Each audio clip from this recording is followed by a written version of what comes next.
Hi,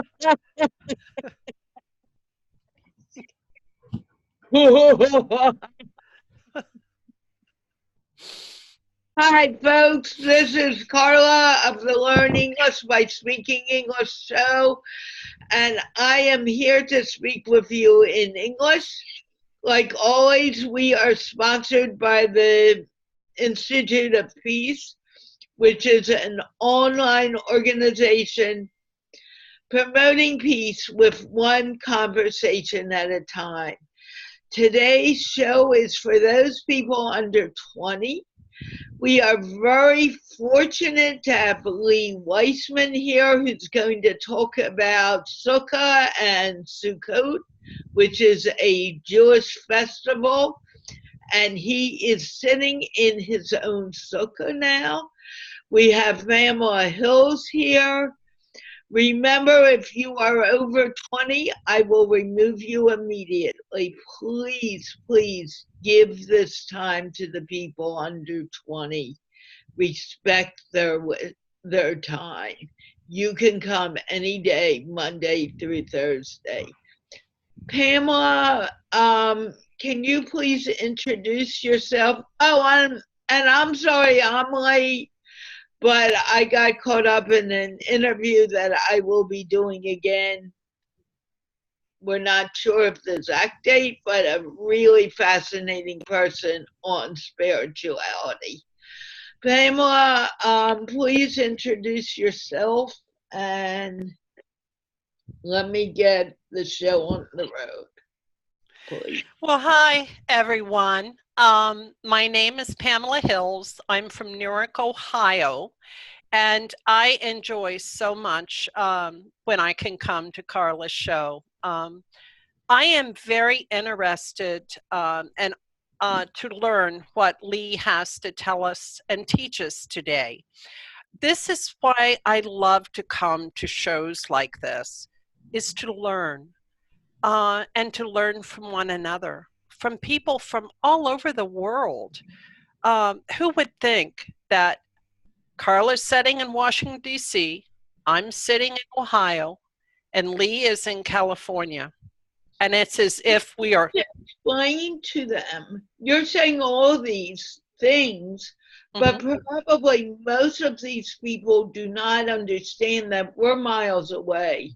You're at least a 12-hour ride from me if I was to drive.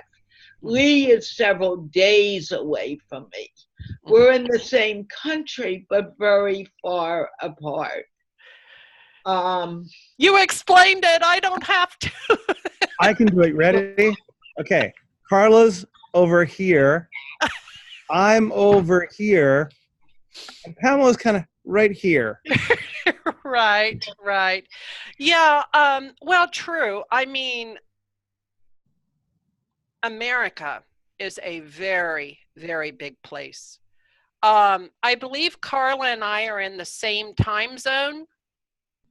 Lee is 3 hours behind us. It's what, 12:30 something right now. So, it's early afternoon for Lee. Other way around. Other way around. Early morning is earlier. Earlier. 3 hours behind us. But there are, there's 4 different time zones in America as well. So, and plus, not every state has daylight savings time. Some opted out of it. So it's an adventure to come to the United States. What can I say? From the food to the different states and the different people you'll meet. And I love doing this. People are the most fascinating creatures on the face of the earth. We are so amazing. Many have so many talented gifts that they're afraid to open up and use and teach one another. We can learn so much. And I look forward right now. I have talked all morning. I look forward to listening and learning from Lee about Sukkah And what's Succot? Sukkah and Succah? Sukkot is the holiday, and Sukkah is the structure I'm sitting in. Okay. Well, Lee, you have so many fascinating stories, and today is more than a story. It's about a culture and a heritage. So please, I look so forward to listening to you, and take it away. Okay. So let me explain, first of all, a little bit about the holiday. So the holiday is a week-long holiday. This is actually our holiday season. We have a lot of holidays within 1 month, beginning with the New Year, and then 10 kind of days of reflection, and then a big fast day. It's actually a 26-hour fast day. Wow. And then a few days later, we move into this structure here, which is called a Sukkah. And what a Sukkah is a temporary structure, kind of like a tent or a hut. And we usually build it outside the house. Well, it has to be outside the house. It has to be in the open air. And this is supposed to be a reminder of when the Jewish people, the children of Israel, and I think many people in Pakistan know as Bani Israel, came out of Egypt. After we were enslaved in Egypt, we came out of Egypt, and we were living in the desert for 40 years. And for 40 years, we lived in tents. We lived in structures a bit like this. We also believe that during that time, God protected us with kind of a protective cloud that surrounded us on all sides. So the Sukkah, this structure, this temporary structure, is a reminder of both of those things. It's a reminder of what it was like to be wanderers in the desert and to live in the desert, and also what it meant to be surrounded by clouds that God provided for us. And so we build this structure, and I live in it for a week. For 7 days, I stay in here, I sleep in here, I have all my meals in here, and we have big festive meals. We invite lots of guests.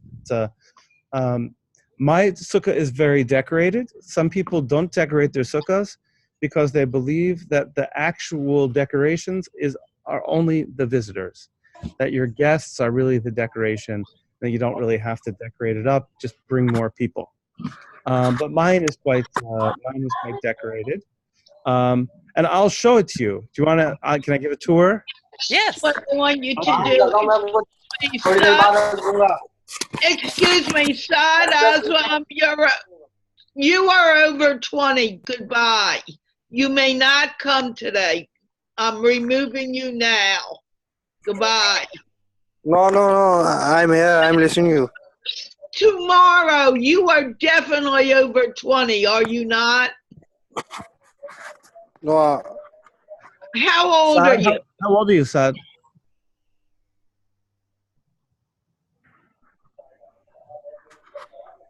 Are you able to listen my voice? How old are you? I'm Saad Aslam. How old are you? If you don't answer that question, you are removed. How old? How many years? Acha, I'm 23 years old. Oh. Goodbye. You may not come today. I told you that before.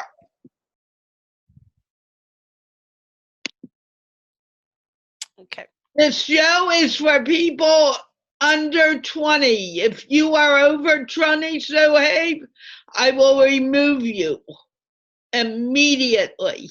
He left. Okay. Go on, Lee. Sorry. Okay. So I can show you what this looks like through the magic of computers. So let me just sort of give you a kind of panoramic view, so you can see this is my sukkah. I'll just turn around. Lee, What? when you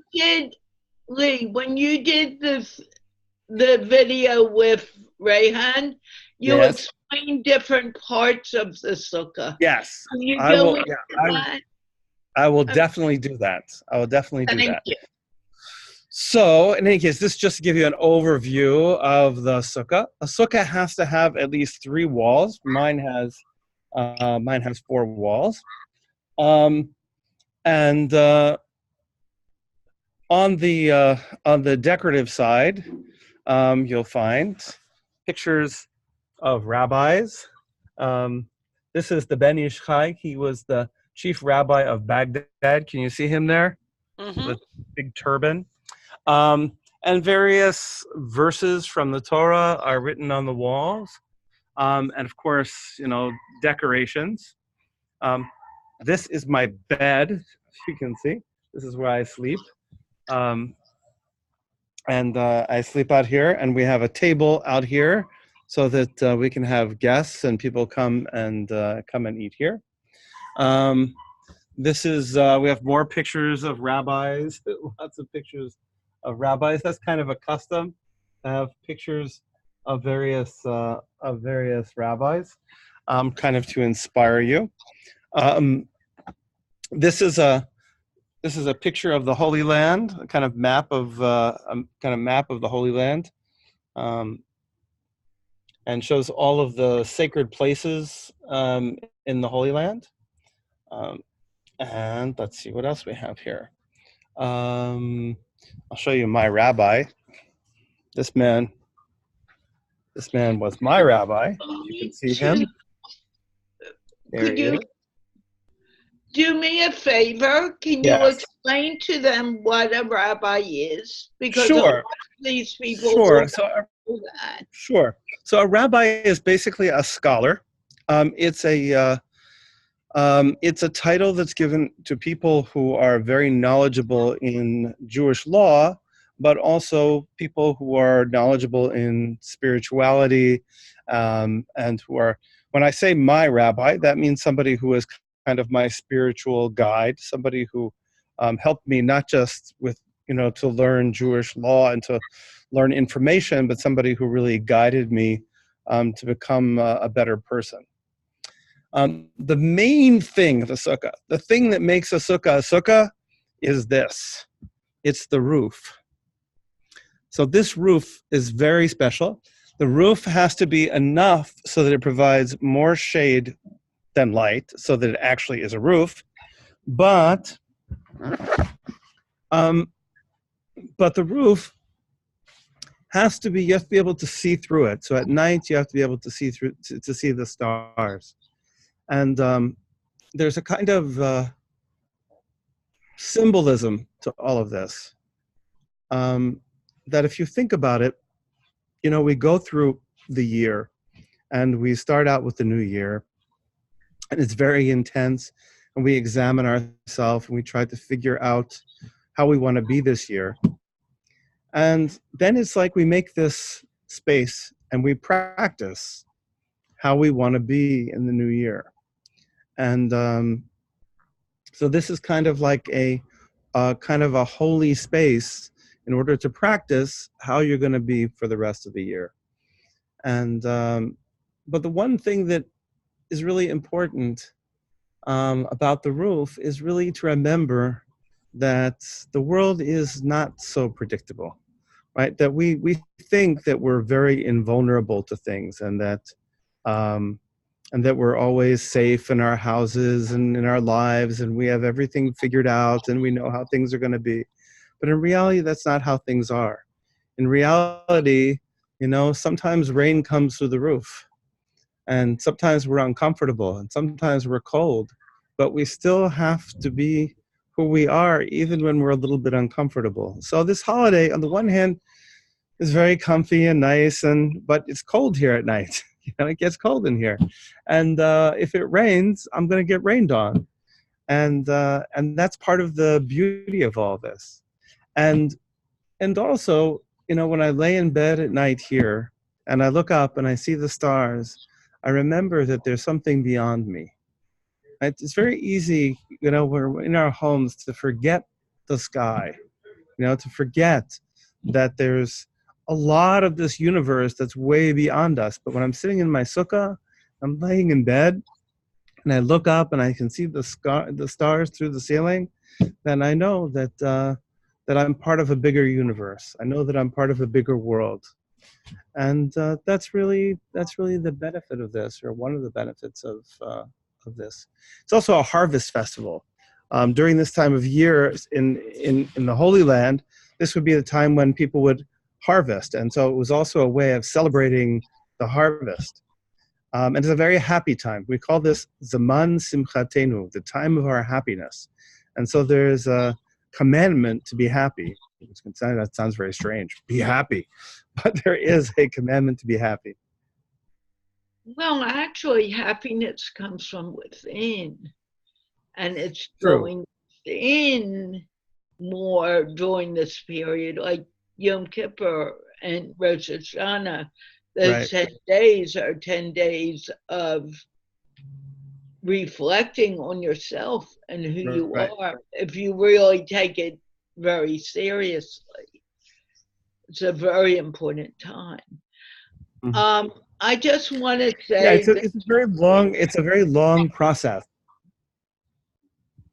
Can I just interrupt you for a moment? This Sure, of shows course. the under 20 crowd, which is why I got rid of the guy who was a little over 20. Yeah. We're not getting hopefully the under 20 crowd will show up. If we find that it's not happening in the next 5 or 10 minutes, I may allow people who are over 20 to come. But we usually do get, I like this show to be for the under 20 people. It was dedicated to them. Yes. Because I wanted them to know, I wanted them to have a chance to come when they could talk amongst themselves and get to know each other. Mm-hmm. But for some reason, it doesn't look like it's happening. I'm going to try to get in touch with a few now. Okay. But you and Pamela can speak while I'm doing that. Okay. See what's going on. I know Maria went for Umrah, and she may still be out of Pakistan for now. Oh, okay. Well, I'll share one other interesting little piece here. One of the customs of this holiday is we take, excuse me, special plants, and we have a palm.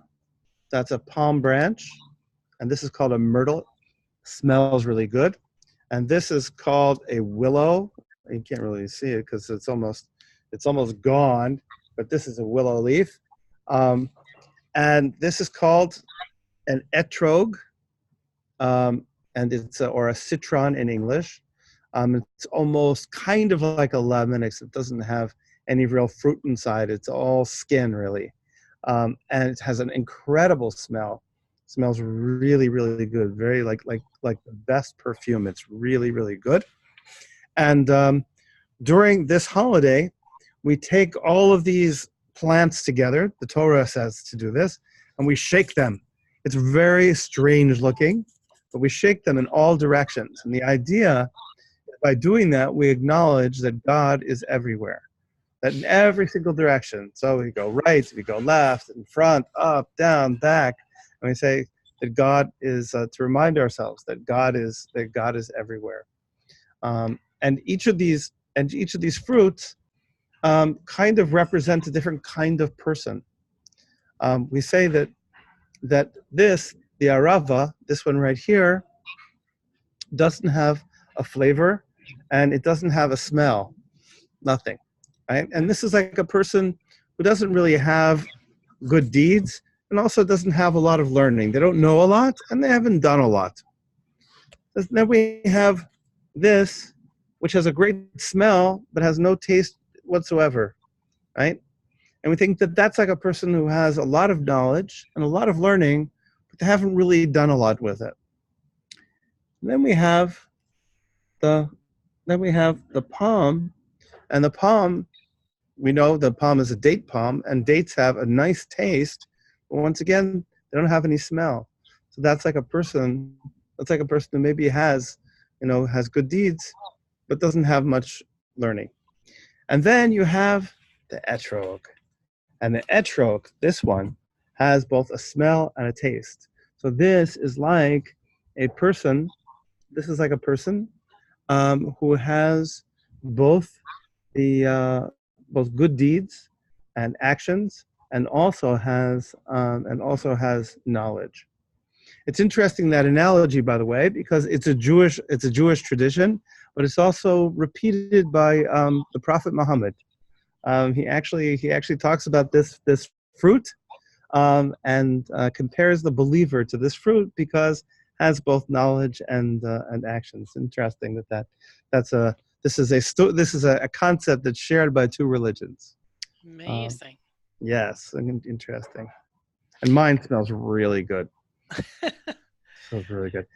And it fills the room. When you have one of these and you press it a little bit, this fills the room with a beautiful smell.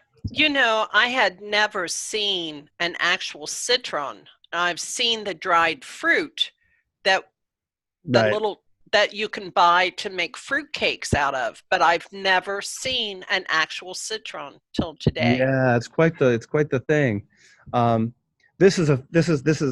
There are many different kinds. There are different kinds. This is actually one that was from seeds from Yemen. Oh, really? Yes, there are different varieties. This is the Yemenite variety. Did you grow it? No. They grow them various places. You can get them from Morocco. You can get them from Israel. You can get them from Italy. Calabrian. I don't even know where Calabria is. I think it's in Italy somewhere.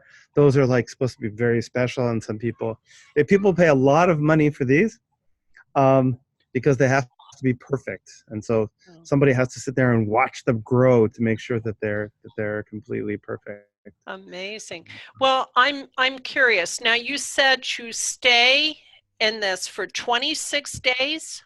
No, just 7 days. Just 7 days. Okay, what's day. for 26 days? I thought you said something about 26 days. Oh, no, I was saying the fast is 26 hours. 26, okay. I know 26 was in there. Okay, yes. Now at the end of this, like many Jewish holidays, do you have a big celebration, but is there special food that you have during this time? So during this time of year, we eat a lot of sweets. The idea is that to remind us to have a sweet year. Whenever we eat bread, we eat it with honey. We eat a lot of honey this time of year. And at the end of this holiday, we have a big blowout holiday, which is coming up starting tonight and goes for the next 2 days. Wow. And that's called Simchat Torah, which is rejoicing with the Torah. And we sing and we dance and we have big meals, and there's a lot of dancing. So I'm getting ready to put on my dancing shoes and sing. And it's really it's very nice for kids also, because the kids dance. We take the kids on our shoulders and we dance, and it's really very nice. It's the happiest. It's really one of the happiest Jewish holidays. One of the two happiest Jewish holidays, and that's coming up really in 2 days. So tomorrow is a holiday, happy but not so happy, but then comes Simchat Torah, the second day, and that's the wild blowout. Okay. So we'll have meals. Go ahead. Yeah, it's really nice. Go ahead, Carla. In my synagogue, the rabbi takes out the Torah. Yes. Literally, we stand I haven't done it for. He unrolls it, right?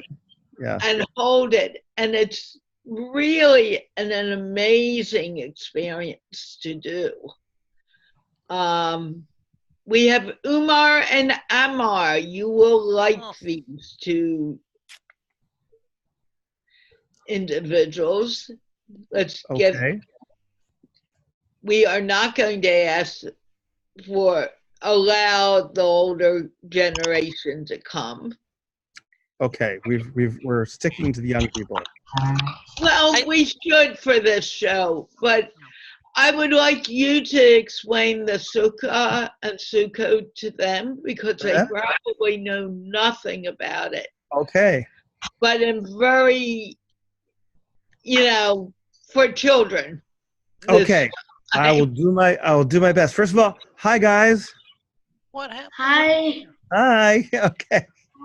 So I'm Lee. Hello, boys. Nice to see you. It's very nice to see you boys. So let me tell you where we are and what's going on here. Okay. So I am in my backyard, and I'm in kind of a tent in my backyard, and we have a Jewish holiday, in which we live in this tent for 1 week. And yes. We ask them if they know anything about Judaism. Do you know what Jews are? No. No. No? Okay, so I can explain. I can Yeah. explain. I can try to explain. So if you are you Muslim? Yes. Yes? Okay. So if you read the Quran, Lee, this Yes. is the first time that these Muslim boys are speaking to someone who is Jewish about Judaism, which is rather cool. And just to let you know, they're also from Saudi Arabia, very okay. close to Mecca. Okay, very good. So let me tell you a little bit about us. So if you read the Quran, there are people called Bani Israel, and we are still around. And so our prophet we had a prophet who you know as Musa, right? Moses, or we call him Moshe. And when Musa revealed the Torah, right, the Torah, which is our book, we had many holidays and special festivals that we're supposed to do. Sometimes there are fasts, right, where we don't eat, and sometimes there are feasts where we eat a lot and we celebrate. And this particular holiday that I'm in right now is kind of a feast, meaning it's a time of celebration. And to celebrate, we build this hut or this tent in our backyard, and we live in it for a week. And it's kind of a little flimsy. It's not so strong, right? It's not supposed to be so strong because it's a way of remembering that God takes care of you and that you don't always get to take care of yourself. And so you can see, this is my roof, right? And all it's made out of sticks, right? And the sunlight can come through, and if it rained, the rain could come through. And at night, I can look up and I can see the stars through it. And then these are my walls. You can see my sukkah. It's kind of beautiful, I think. I think it's beautiful. I think it's actually the most beautiful sukkah I know. But there's my house right there. And there's more sukkah and more sukkah and more sukkah and more sukkah. And soon you come back to me. That's kind of what this is about. It's a way of celebrating. In the old days, this was a time when there was a harvest, meaning that farmers would start bringing in all their crops now. And so this was also a time to celebrate having all of those new crops. So that's part of what this holiday is about. It's a little bit about the celebration of the earth giving us all these wonderful things, but also recognizing that it's really God who gives us all those wonderful things. Right? It's not just nature; it's really from God. And so we wear special clothes during this time, right? Because I don't always wear this beautiful gold coat, but because it's a festive time, we want to have in mind that things are different, right? So how do we remind ourselves that a time is different, that it's a special time? Well, we wear special clothes, and we eat special foods. We eat a lot of sweet foods. You'd probably like that. Do you like sweets? Do you like sweet foods? I even have Saudi dates. Yes, I do. I have the Sukkari dates. Oh, they're so good. Somebody brought them to me from Medina. So I have dates from Medina that I eat special on this holiday because they're the sweetest and they're the best. So I eat them. Actually, our prophets all the time eat dates. Dates, During yes. the fasting. Yeah. So you would find that we have a lot of things in common. We have a lot of things in common. I was just talking about excuse me, during sir. this holiday. Excuse me. Excuse me, sir. Just I want to one question. Sir, I want to ask my questions. So No, you may not. You may not be on the show today. Goodbye. No, I am not in show. My son, both son is in show. Just I want to one ask the question. It was you. I'm sorry. It's his father. Yes. Oh, sorry about that. But just I want one question. Who I wasn't allowing in. I'm sorry, Rayhan. Okay. Talk. No, you can talk. Ask your question. Yes, sir. What was your question? Okay, sir, first time I'm talking with the Jewish, just first time. This is the first time. So from my childhood, I am listening that things. Okay, Jewish only by birth. Is true or false? False. When somebody want to convert in Jewish, is not possible. Hold on. Only the by birth is the Jewish. Hold on one second. Omar, come here for a second. Hold on. So I can prove it to you. Okay. I have a question. I have a question from a gentleman who wants to know whether or not a person can convert to Judaism. So, hold on. Yep. I was definitely not born Jewish. Okay. Okay, that's my evidence. But this is my last and first question. Then Carla will continue with my son and the class.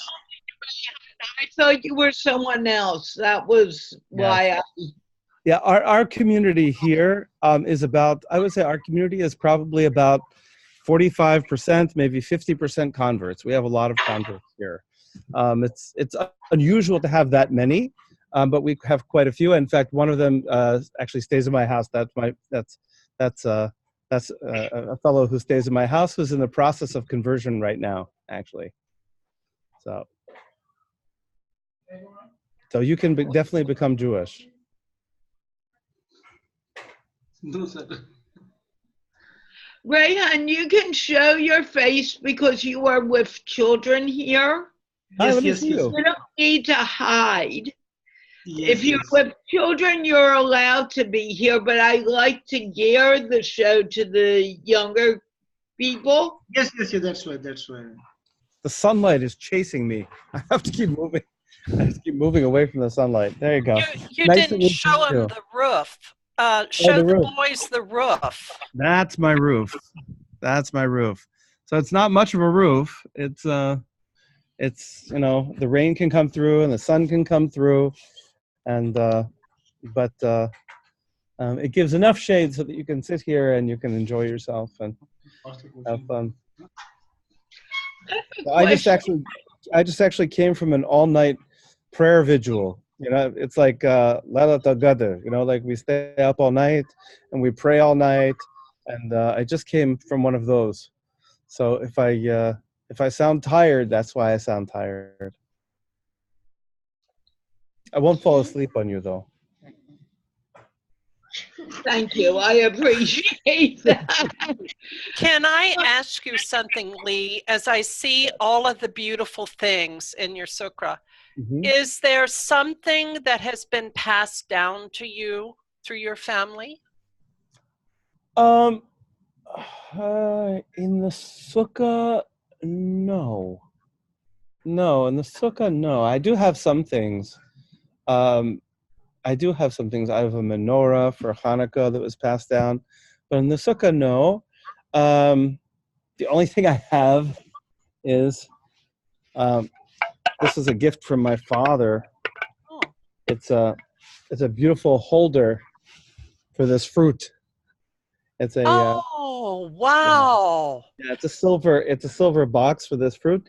We try, like whenever we do something for God, we always try to make it as beautiful as possible, right?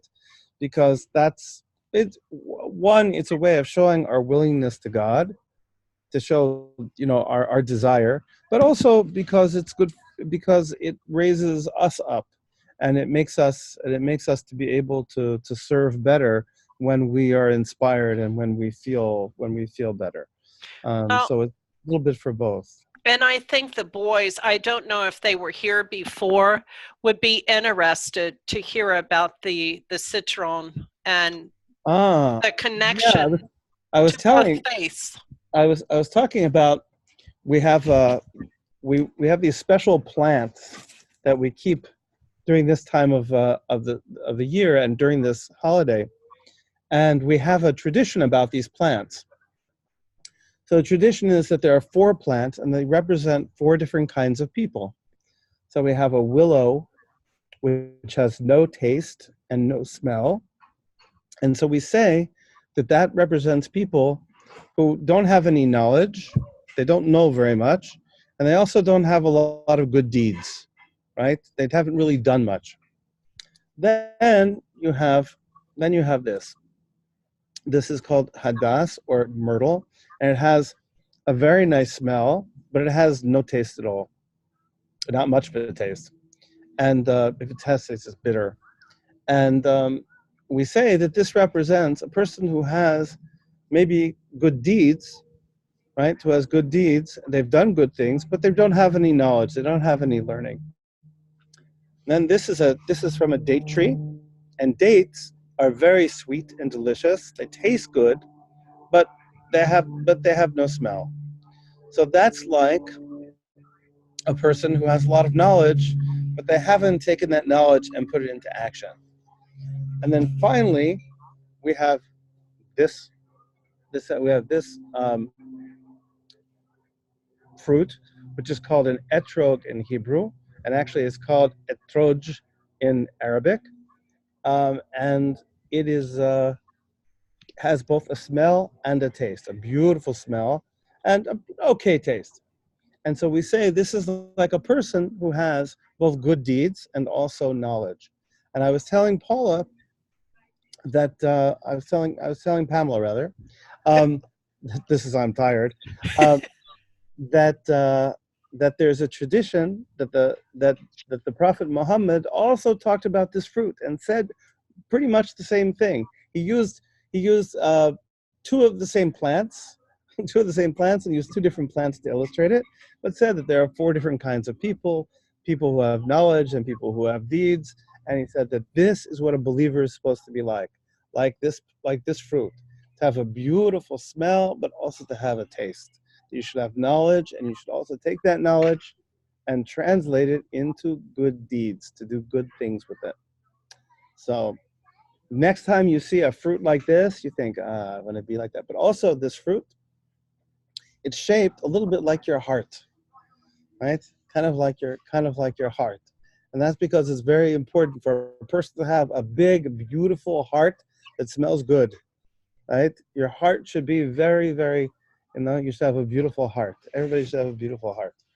So that's my story. Now, do you also eat the citron at any point? I'll tell you something interesting about the citron. I thought about this a lot. So the citron does have a taste, but it tastes horrible unless you add a lot of sugar. So what you have to do is you have to cut it up into small pieces and literally soak it and pack it in sugar. Or you have to make it into marmalade, You shred it up and you cook it in sugar. So you need a lot of sugar. And I think that that's actually a lesson too, because it's not enough just to have knowledge and to have good deeds. You also have to have sweetness, right? It's very important to have compassion and mercy and kindness, right? You have to have sweetness. If you have knowledge and no sweetness, There are a lot of scholars, there are a lot of people who are very brilliant and everything else, even religious scholars, but they're very bitter. They have no sweetness, and they don't. I think that that's not the way to be. I think the way to be is to be sweet, So I think that's why we have to add sugar to this. So whatever you do, make sure to add sugar to it, right? Make sure that everything you do is sweet and kind and compassionate and merciful. I felt bad when I kicked. Now I really feel bad when I kicked those people out. Well, you know what, Lee? These two boys are amazing, and I bet you could come up with a story with them. I heard an interesting story yesterday. So I mentioned that this holiday is coming up in 2 days. We do a lot of dancing. Okay, it's interesting. We have no music because it's on a day when we don't actually play music. We don't play instruments. We have certain days of the year where we don't play instruments at all, but we just sing. And so people are singing, and there's a story, maybe it happened maybe 300 years ago. And there was a very famous rabbi named the Baal Shem Tov, that was his name. And he had a bunch of students. And they were dancing. And they were singing and dancing, and it was going all night. They were singing and dancing and just singing to God. This singing is not like for anybody, it's not for anybody to hear. It's not for anybody to say, oh, you sing well. The dancing is not for anybody to look at it and go, oh, he's a great dancer. Right? It's really just singing and dancing because you're rejoicing in your relationship with God. So they were singing and they were dancing, and the rabbi's daughter, who had not been able to have a child yet, was watching them sing and dance. And one of the guys who was dancing, his shoe broke. His shoe ripped open. And he was very upset. He was so sad. He went off to the corner. He was so sad because he couldn't dance anymore. He didn't have a shoe, and the floor was cold, and it was hard, and he was miserable. And so she walked up to him. She said, listen, I'll tell you what. I'll go get you a new pair of shoes if you bless me that this year I should have a son. So the guy, he said, who am I to give you a blessing today? I'm just a normal person. She said, no. He said, bless me that I should have a son. So he does. He blesses her, and he says, this year you're going to have a son. So she goes and brings her shoes, and indeed, in 9 months, she had a son. So the man went to her and asked, it's like, how did you know that I could do that? And she said, because when a person has a broken heart, God listens to them. When a person really just wants to serve God, just wants to sing and dance for God, but can't, and their heart is broken, says at that moment, God loves you so much that he will listen to you. And I just love that story. I've been thinking about it a lot, that there's a real power in people's desire to do good, that just a desire to do good has an immense power. So. That's an amazing story. Yeah.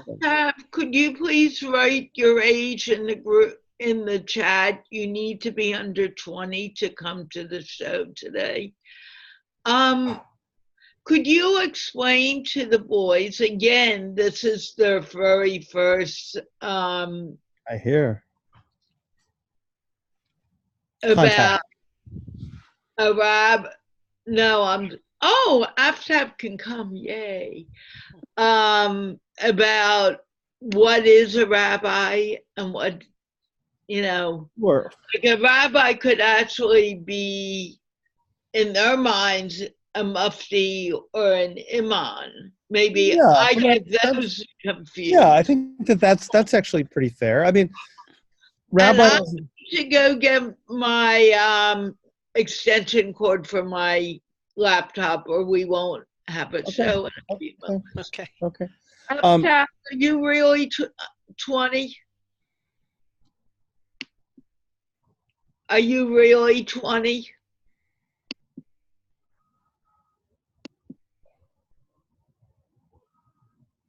Aftap, are you really 20?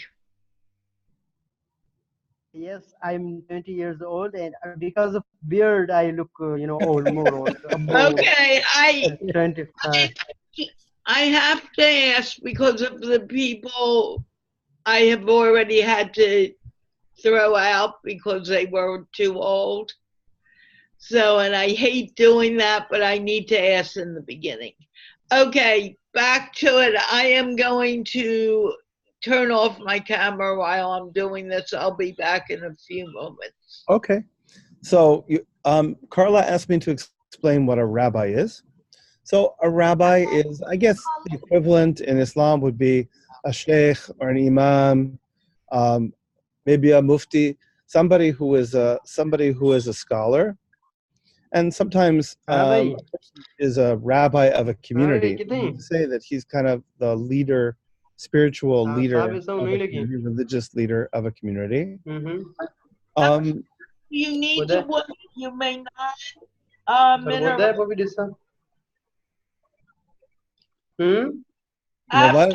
You need.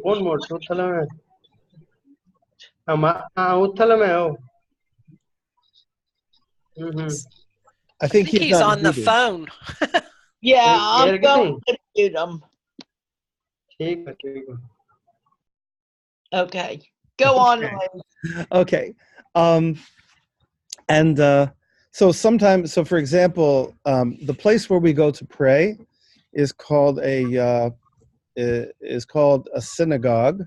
It actually has a number of names. It could be called a Beit HaKnesset, means a house of gathering,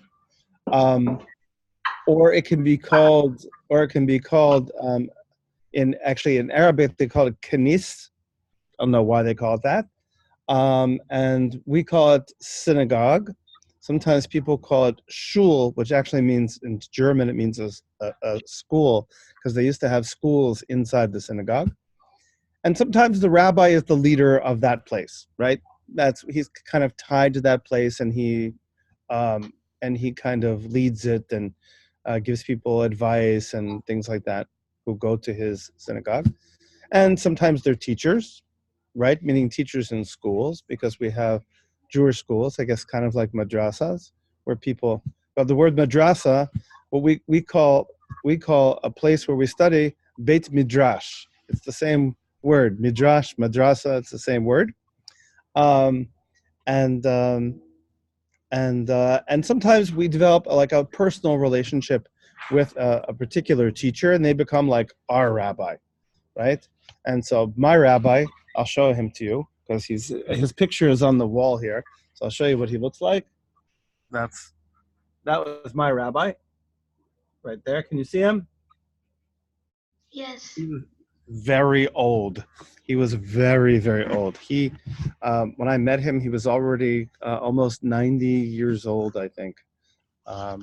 Very, very old, and very tough. He was a very tough teacher, very tough. He yelled at me a lot. Your teachers don't yell at you, right? Yes. Never. Never. Good. I'm a high school teacher. I teach kids. That's what I do. I teach kids, but I teach kids older than you. I teach kids between 14 and 18. That's my age range. 15 and 18. Well, 15 and 18. That's the age I teach. Okay. Did you have any questions?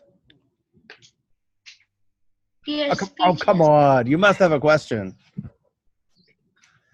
Did you wonder about these? Yes. Did you notice I have funny hair? Don't you want to know why I have funny hair? I have wondered why you have funny hair. No, you never ask. People don't ask these things. They're my antenna. No. not. That's a good explanation, though. They're my antenna. So I receive signals from beyond. Um, so the Torah says that in ancient times, there were people who worshipped idols, and they used to shave the sides of their heads like that. They used to shave it down. So the Torah says, don't shave your head on the side so that you look like you worship idols. So what happened is that we decided, some of us, that like, okay, so if we're not gonna cut our hair all the way down, let's not cut our hair at all there. So in order to show our enthusiasm for that commandment, we grow the hair long. That's why we have long hair there. Now, Yes. do you have long hair? Or I know I've met you, but I've never checked it out. I have short hair. Okay. Got it. I have short hair, but long pants. Now explain to them about, and we should let Aftab talk, but explain to them about the yarmulke. Okay. So you'll notice they normally they may wear hats too, but that's something that's very similar. Yes. Well, this is called a kippah, which is just like a kufi, right? Same letters. And we wear one of these. All the time, pretty much all the time. And the idea is because we want to remember that God is over our head. We want to always remember God, to remember, that to be in constant awareness of God. And so we wear this on our head. And they come in different shapes and sizes. And a little bit like in Islam, kind of like it kind of identifies a little bit who you are, right? So you can look at somebody's hat and go, oh, okay, he is this kind of Jew, right? Just like I remember when I lived in India, sometimes different groups of Muslims wore different kinds of hats, that would kind of identify them. So mine is particularly nice, I must say. This style. Someone make that one for you? What? Did someone make that one for you? Well, it is handmade, but it's not made by anybody I know. I bought it when I was in Ukraine. Every year I go to a gathering of people who are from my particular stream of Judaism, and this is kind of our headgear, and so there are ladies who make them, and this is a particularly nice one. Whoever made it, they put a lot of love and attention to it because it's really made very nicely. It's originally actually, so this style was actually originated in Turkey. It's a Turkish kufi. It's actually a Turkish Muslim hat that people started to wear in the Holy Land in the 18th century. And that became the custom, just like this coat also. This coat is just an Arab coat that Jewish people in the Holy Land began to wear, and it became our custom to wear it. So one of the things about Jewish people is very often they take on some of the customs of the places where they live. So, and sometimes even after they don't live in those places anymore, those customs persist. People keep those customs. But I even sleep with this on. I mean, not this one. I have a different one for sleeping, but I even cover my head when I sleep. You do? Is that kind of required or no? No, that's an extra thing. It's not unusual. It's not unusual, but it is it's extra. Okay. Let's say hello to Aftab. And you know what? The boys never introduced themselves either. We'll come back to that. But Aftab, I feel bad, has been just waiting here and listening. And I want to give him a chance to talk. Can you introduce yourself, Aftab, please? Yeah. My name is Aftab Runja, and I am from Pakistan. So I don't know exactly what you are talking about, but I just joined because I wanted to learn from you people what you people are talking about.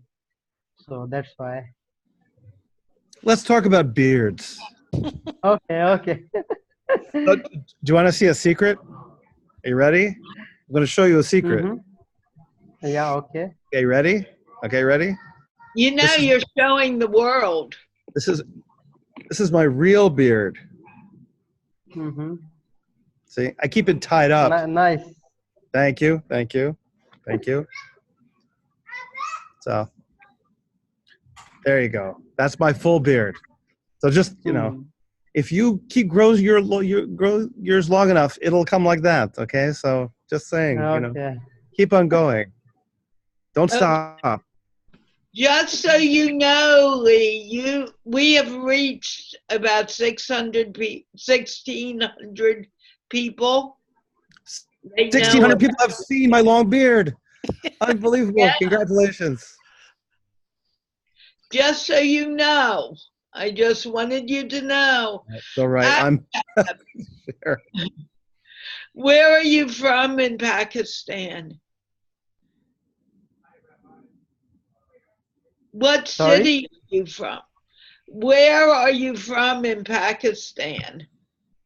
I am from Balochistan. Maybe you have heard about Balochistan. Oh, yeah. And what city in Balochistan? In Lasbela. Nasveda? Lasbela. Okay, is that near the ocean? Yes, near ocean, near Karachi, with Karachi. Okay. You need to have a map of Pakistan in front of you. We should all have maps of Pakistan. We should. Good. And what are you doing? Are you a student? Yes. I am a student and I work with a non-government organization as a volunteer as well on girls' education. Oh, wonderful. That's very, very important. What made you decide to do that? It's because mostly in Lasbela, people don't take much interest in girls' education. They don't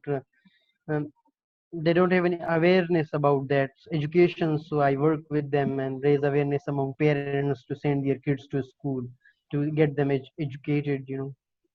Like that. Very nice. Do you have a background in education?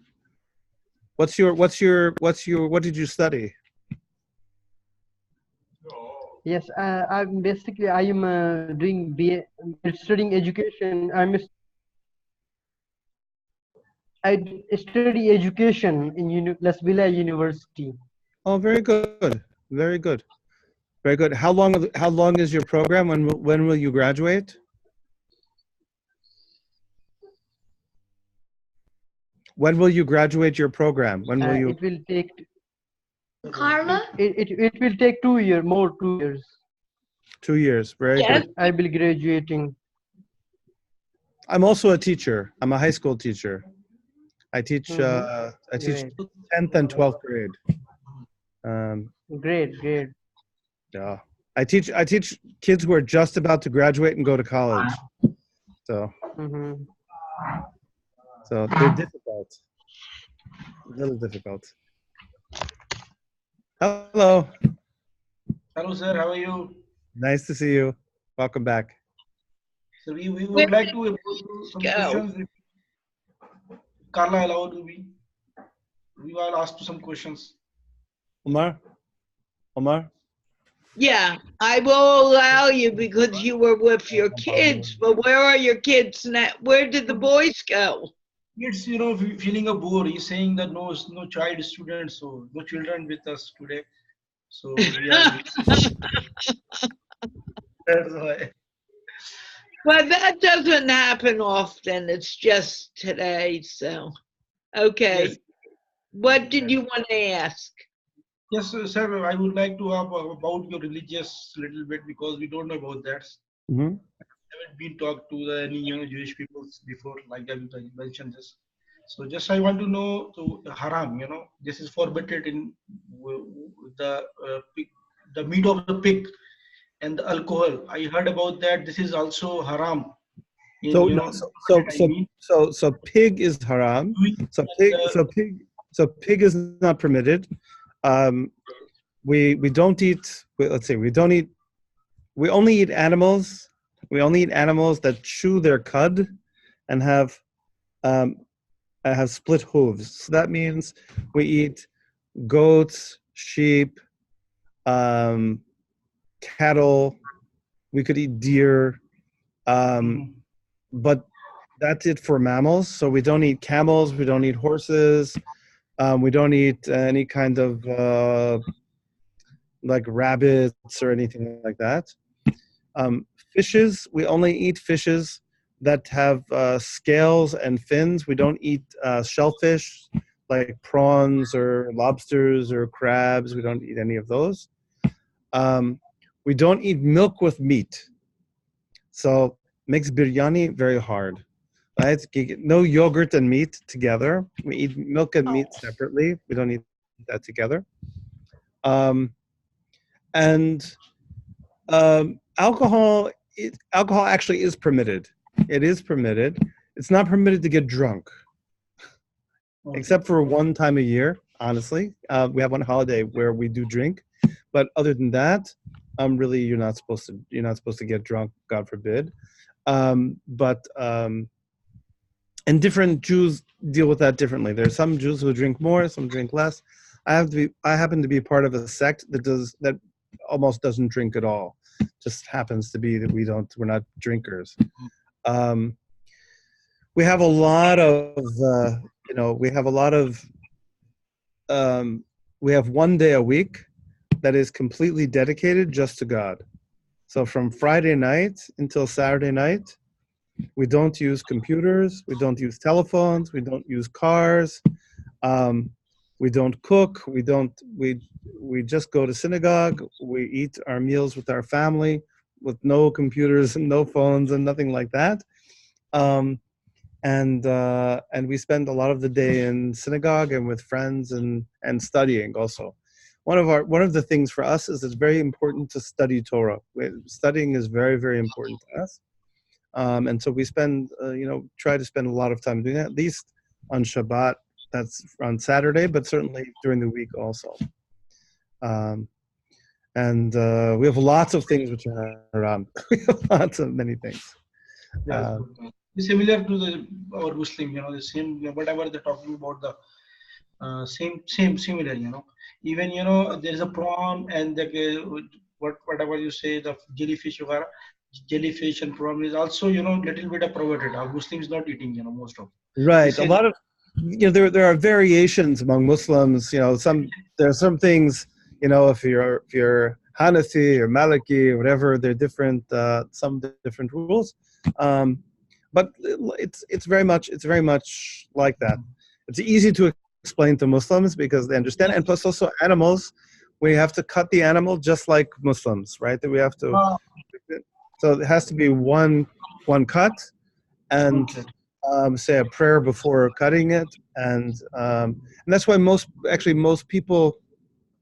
Muslims in the West hold that kosher meat, our meat, is halal also. Halal, yes. So many. If we want to see the West and our Asia sides, it's a different the dress code for women. So what is your saying about the dress code for women, especially? Right. So Orthodox women, so religious Jewish women, wear long sleeves.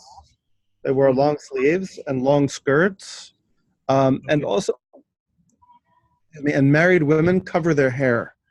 A married woman will wear a scarf, or sometimes actually now a lot of women wear wigs. They cover their hair with wigs, so you think it's their hair, but it's not really their hair. So long sleeves at least to below the elbow, and skirts below the knee, and shirts that go up to the collar, up to here, And that's kind of the dress code. And the dress code for men is actually similar. We're also supposed to dress modestly, and the the standard for religious Jews, the standard kind of uniform for men is black pants and a white shirt. We always, I'm wearing black pants and a white shirt right now, but I also happen to be wearing my robe for the holiday. You wore that robe when I had dinner with you too, did you not? Yes. So Friday night, right? So what for Shabbat and holidays, we wear something fancy. The idea, it's kind of it's like wearing a tuxedo, I guess. It's like you're supposed to be fancy on the holidays, so that was Shabbat, so that's why.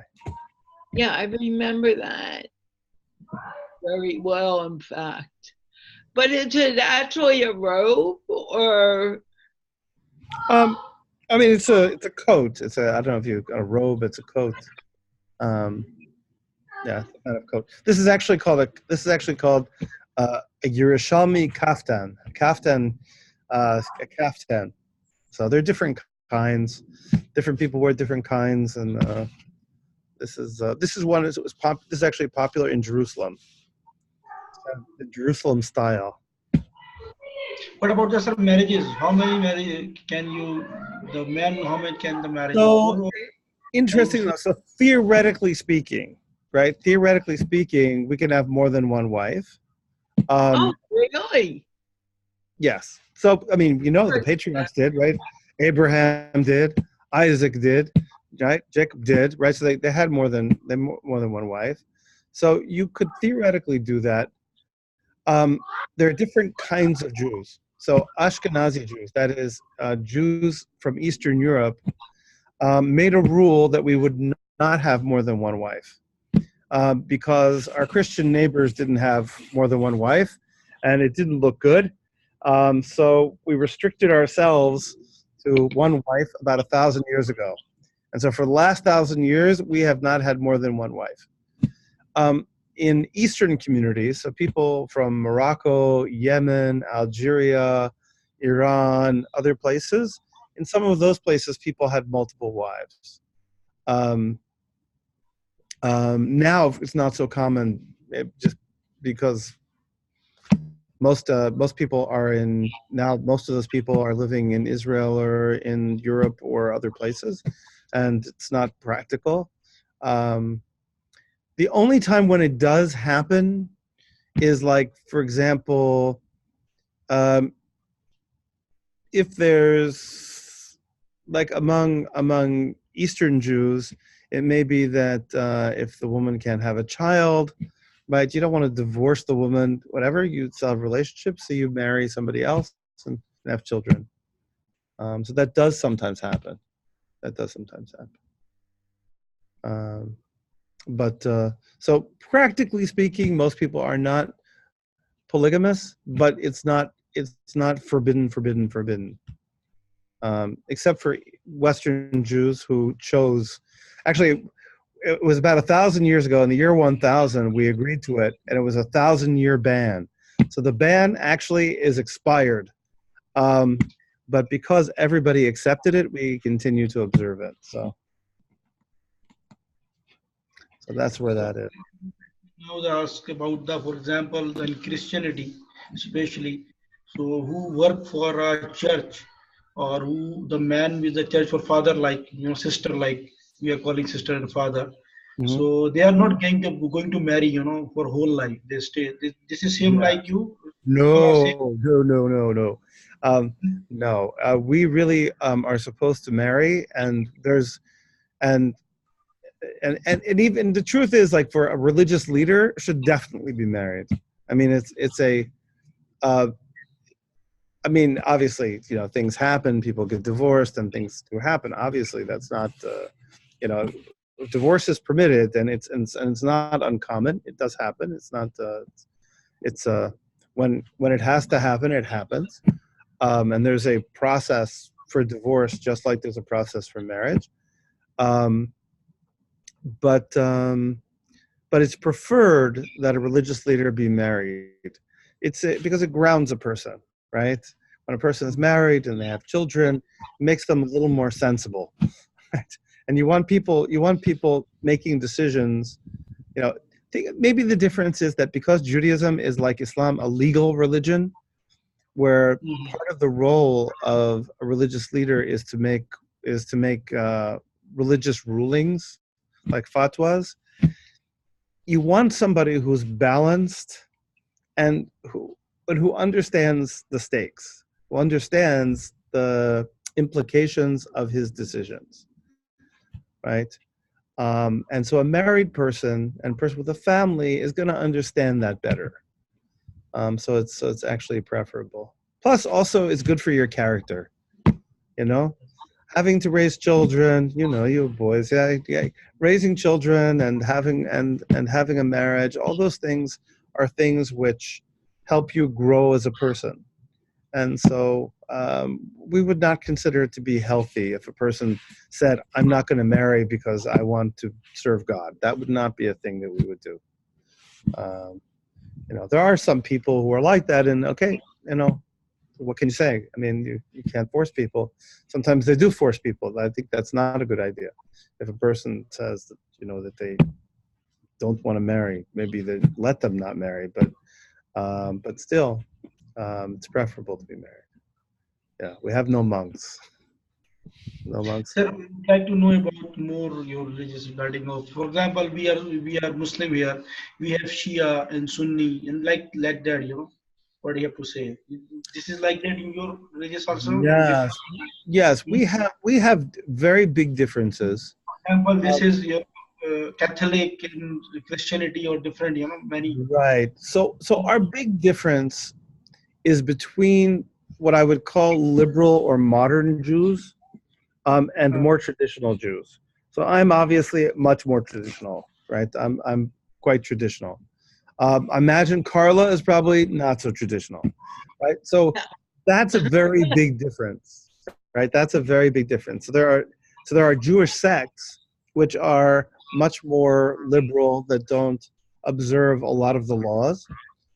But even within the Orthodox world, so even within those people who I would say traditional, there's a lot of variation.